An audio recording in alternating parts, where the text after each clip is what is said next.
Namaskar and Jai Hind. I welcome you to another class of integral. In our previous class we have discussed, Hindi में बात करते हैं, पिछली class में हमने इंटीग्रेशन सीखे थे, वो भी बाय मेथड ऑफ इंस्पेक्शन. ठीक, मेथड ऑफ इंस्पेक्शन क्या होता है उसके लिए आप पिछली वाली वीडियोस देख सकते हैं. अब यहाँ से आगे के जो क्वेश्चंस होंगे उन क्वेश्चंस में क्या इशू आता है कि कुछ फॉर्मूले वगैरह की मदद हमें चाहिए होगी और उनकी मदद से हम इंटीग्रेशंस करेंगे. यानी क्वेश्चन नंबर 6 से आगे के जो क्वेश्चंस हैं वो फॉर्मूलों की मदद से होंगे. तो हम एक ब्रीफ में इंट्रोडक्शन देख लेते हैं फॉर्मूलों का. यहां पर क्या दे रखा है, इंटीग्रेशन ऑफ x की power n dx is equal to x की power n+1 upon n+1 plus c. एक चीज याद रखना, ये वाला फॉर्मूला तब काम नहीं करेगा जब x की पावर क्या n क्या हो, -1 के बराबर हो. ठीक है. इंटीग्रेशन ऑफ 1 dx कितना होता है, x. उसी तरीके से 1 अपॉन x dx बराबर क्या होता है, log mod x. मैंने आपको पिछली वाली वीडियो में बताया था कि इंटीग्रेशंस जो होते हैं वो डिफरेंशिएशन के बिल्कुल उल्टे होते हैं. इनको इसीलिए डेरिवेटिव का उल्टा यानी एंटी डेरिवेटिव भी बोला जाता है. हम एक दो जरा चेक करके देखें कि क्या ये फॉर्मूले बाकी में रिवर्स हैं या नहीं. देखो सुनो, मान लो कोई क्वेश्चन था और उसमें क्या लिखा था, x की पावर 6 + 5. ठीक है, और हमें करना था इसका डिफरेंशिएशन. तो देखो बेटा, मैंने करा इसका डिफरेंशिएशन, d/dx बराबर कितना मिलेगा, 6 पावर आगे और पावर में से एक कम. डिफरेंशिएशन को आप सभी को पता है कैसे करते हैं. 5 का कितना हो जाएगा, 0. अगर आपको डिफरेंशिएशन आते हैं तो पता चल गया होगा कि मैं क्या बता रहा हूं. अब ये इस वाले फंक्शन का डिफरेंशिएशन करने पर ये आ गया 6x की पावर 5.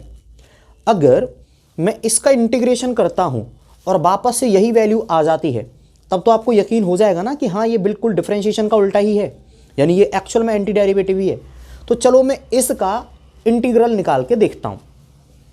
तो देखो 6x की पावर 5, जब आप इसका इंटीग्रेशन निकालोगे तो ये वाले सिंबल लग जाएंगे. आगे एक सांप जैसा बनाना पड़ेगा और पीछे लिखना पड़ेगा dx. क्लियर है. अब देखो बेटा, जो 6 है वो है एक कॉफिशिएंट, तो ये क्या आ जाएगा, बाहर आ जाएगा. तो 6 ऐसे ही रहा, अंदर क्या आ गया, x की पावर 5 dx.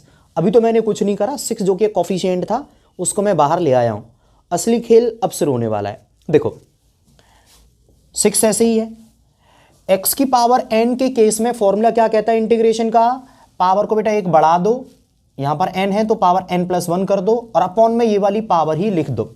मतलब यहां पर पावर 5 है ना, तो जो x की पावर है इसको एक बढ़ा दो, 6 कर दो. ठीक है, और अपॉन में ये वाली पावर ही लिख दो, जो 5 बढ़ के हुई थी ना 6 अपॉन में लिख दो. ठीक है, ये होता है इंटीग्रेशन का फॉर्मूला. प्लस देखो x की पावर n का क्या हुआ, एक पावर बढ़ गई, n का n+1 हो गया तो 5 का 6 ही हो जाएगा ना, अपॉन में 6 प्लस का c. तो बेटा प्लस c यहां भी लिखना पड़ेगा. प्लस c हमेशा आता है इंटीग्रेशन करते समय. अब देखो क्या आया, 6 से 6 कट गया, x की पावर 6 + c. अब आप कहोगे कि सर ये तो x की पावर 6 + 5 था, हमारा आंसर x की पावर 6 + c. तो ये बिल्कुल उल्टा कहाँ रहा, बिल्कुल बेटा बिल्कुल उल्टा ही है. जो c है इसकी वैल्यू क्या 5 नहीं हो सकती, c is any constant. Clear है. तो दरअसल होता क्या है, c की वैल्यू इसके लिए इस केस में 5 हो जाएगी. अगर यहाँ पर 3 होता तो मैं c को 3 मान लेता, यहाँ पर अगर 12 होता तो मैं c को 12 मान लेता. आप लोगों ने भी ध्यान से देखा है कि दरअसल अगर हम किसी भी फंक्शन का पहले डिफरेंशिएशन करें तो जो भी रिजल्ट आए उसका अगर वापस से इंटीग्रेशन कर दें तो वही चीज़ वापस आ जाती है. क्यों, क्योंकि ये एक दूसरे के उल्टे हैं. एक बार जरा फॉर्मूलों को भी देख लेते हैं, फॉर्मूले क्या कहते हैं. देखो ये वाला फॉर्मूला तो बेटा हम समझ ही चुके, ठीक है ना. दूसरे वाले फॉर्मूले का नंबर है. अच्छा एक बात बताओ, अगर आपने x + c का डिफरेंशिएशन करा होता तो क्या आता, x का आता 1 और c का आता 0. सही है ना. तो देखो इसीलिए 1 का इंटीग्रेशन क्या आता है, x + c. c बेटा हर जगह आएगा. तो मैं केवल इतना कहता हूं, 1 का इंटीग्रेशन x और x का डिफरेंशिएशन 1. सही है ना. अगर आपको डिफरेंशिएशन के फॉर्मूले याद हैं तो. दूसरा फॉर्मूला देखो, 1/log x का डिफरेंशिएशन क्या होता था, 1/x.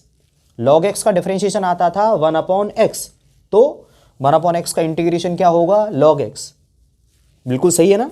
देखो a की पावर x का अगर तुम इसका डिफरेंशिएशन करोगे ना a की पावर x का तो क्या मिलेगा, a की log, ये तो कांस्टेंट हो जाएगा 1 अपॉन में, ए की पावर एक्स लॉग ए से लॉग ए कटेगा। इसका मतलब अगर तुम इसका डिफरेंशिएशन करोगे तो ए की पावर एक्स आएगा, और तुम ए की पावर एक्स का इंटीग्रेशन करोगे तो ये वाली वैल्यू आएगी।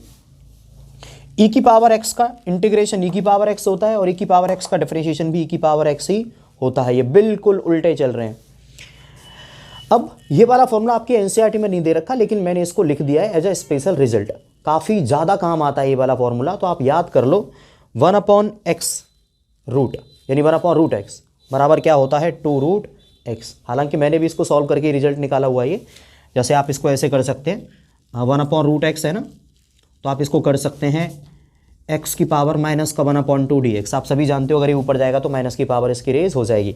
फिर इसमें पहले वाला फॉर्मूला लगा के अगर आप करोगे तो 2√x ही आ जाएगा।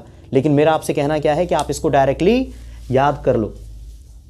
ये 6 बड़े बेसिक फॉर्मूले हैं जो हमारे इंटीग्रेशन में यूज़ होंगे, और ये आपको मैंने थोड़ा सा समझाने की कोशिश करी है कि सारे फॉर्मूले डिफरेंशिएशन के उल्टे हैं। बाकी के फॉर्मूलों का भी एक हल्का सा ओवरव्यू लेते हैं, मुश्किल से 2 मिनट लगाएंगे। मैं साइड में हो जाता हूँ, आप स्क्रीनशॉट ले लीजिए इनका। तो ये कुछ और फॉर्मूले हैं जो हमारे इंटीग्रेशन में यूज़ होने वाले हैं। इनका भी एक मैं थोड़ा सा समझाने की कोशिश करता हूँ, ज़्यादा डिटेल में, तो जब इनको हम यूज़ कर रहे होंगे क्वेश्चंस में तभी समझ में आएंगे। देखो बेटा क्या है, इंटीग्रेशन ऑफ cos x क्या हो जाएगा sin x। क्यों? sin x का डिफरेंशिएशन cos x होता था ना। उसी तरीके से अगर तुम माइनस cos x का डिफरेंशिएशन करते तो क्या मिलता sin x, तो sin x का इंटीग्रेशन क्या मिलेगा cos x। अगर तुम tan x का डिफरेंशिएशन करते तो क्या मिलता sec²x, तो sec²x का इंटीग्रेशन क्या मिलेगा tan x। बिल्कुल उल्टे फॉर्मूले हैं, डिफरेंशिएशन वाले फॉर्मूलों के बिल्कुल रिवर्स। अगर तुम माइनस cot x का डिफरेंशिएशन करते तो क्या मिलता cosec²x, और तुम cosec² का अगर इंटीग्रेशन करोगे तो क्या मिलेगा माइनस का cot x। अगर तुम sec x का डिफरेंशिएशन करते तो क्या मिलता sec x into tan x, तो उसी तरीके से अगर तुम sec x into tan x का इंटीग्रेशन करोगे तो क्या मिलेगा sec x। अगर तुमने माइनस के cosec x का डिफरेंशिएशन करा होता तो क्या मिलता cosec x into cot x, मतलब अगर तुम इसका इंटीग्रेशन करोगे तो क्या मिलेगा माइनस का cosec x। बहुत पुराने वाले फॉर्मूले हैं जो कई बार, ज़्यादातर फॉर्मूले तो इनमें से 11th क्लास में ही आ जाते हैं, चैप्टर नंबर 13 में, ठीक है। और डिफरेंशिएशन में तो सारे तुम पढ़ ही चुके होंगे। बेटा आगे वाले एक्सरसाइज पे चलते हैं। साइन इनवर्स x का डिफरेंशिएशन क्या होता है, ये वाली वैल्यू 1/1 - x² रूट के अंदर, तो 1/1 - x² का इंटीग्रेशन क्या हो जाएगा साइन इनवर्स x। ऐसे ही ये वाला cosec इनवर्स x का, tan इनवर्स x का डिफरेंशिएशन क्या होता है 1/1 + x², तो इसका इंटीग्रेशन क्या हो जाएगा tan इनवर्स x। ऐसे ही ये वाला इसका बिल्कुल सेम ही है। ऐसे ही sec इनवर्स x का डिफरेंशिएशन क्या होता है ये, तो इसका इंटीग्रेशन क्या है sec इनवर्स x। यहाँ पर आपको एक सवाल जरूर पूछ सकते हैं आप कि सर यहाँ पर लिखा हुआ है 1/1 + x² और यहाँ पर भी लिखा है 1 + x², तो हम कब tan इनवर्स x माने और कब माइनस का cot इनवर्स x माने। भाई दोनों में से कौन सा फॉर्मूला लगाएं अगर हमें इसका इंटीग्रेशन करना हो तो मैं आपको इसके लिए कहूँगा कि थोड़ा सा इंतजार करो। जब ये वाला फॉर्मूला किसी भी क्वेश्चन में यूज़ होगा तब मैं आपको वहीं पर समझा दूंगा कि हमें इस वाले केस में साइन कब यूज़ करना है और कॉस कब यूज़ करना है। कभी भी कंफ्यूज नहीं होंगे आप, क्वेश्चन देख के ही आपको आइडिया लग जाएगा कि फॉर्मूला कौन से वाला लगना है। क्वेश्चन आने दीजिए, मैं खुद से याद रखूँगा और आपको ये वाली चीज़ समझाऊँगा, ठीक है। रिपीट कर रहा हूँ, क्वेश्चन आने दीजिए, मैं खुद से आपको ये वाली चीज़ याद रखूँगा और समझा दूँगा, ठीक है। चलो आप इनको नोट डाउन कर लो, कुछ फॉर्मूले और हैं उन्हें भी एक ओवरव्यू देख लेते हैं और फिर हम आगे बढ़ते हैं एक्सरसाइज पे। मैं साइड में हो जाता हूँ, आप स्क्रीनशॉट ले लीजिए। ओके, तो ये 5 फॉर्मूले और हैं। Integration of tan x dx क्या होता है log sec x + c। कई बार हम इसको माइनस का log cos x भी यूज़ कर लेते हैं, ठीक है, तो दोनों में से कोई भी यूज़ कर लीजिए, चॉइस रहती है। Integration of cot x dx बराबर log sin x। ऐसे ही sec x का क्या होता है log sec x + tan x, और cosec x का क्या रहता है log cosec x - का cot x। एक चीज़ याद रखना है इसमें, log के साथ जो भी वैल्यू आएगी वो हमेशा मॉड में ही आएगी, अनलेस कि ये नेगेटिव पॉजिटिव ना हो।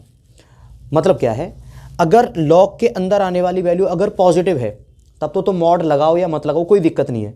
लेकिन अगर log के साथ आने वाली वैल्यू अगर नेगेटिव है तो मॉड जरूर आएगा, समझ गए। इन सारी छोटी छोटी बातों पे भी हम एक्सरसाइज को करते समय भी ध्यान देते रहेंगे और मैं साथ के साथ आपको बताता भी रहूँगा। तो ये सारे फॉर्मूले हैं।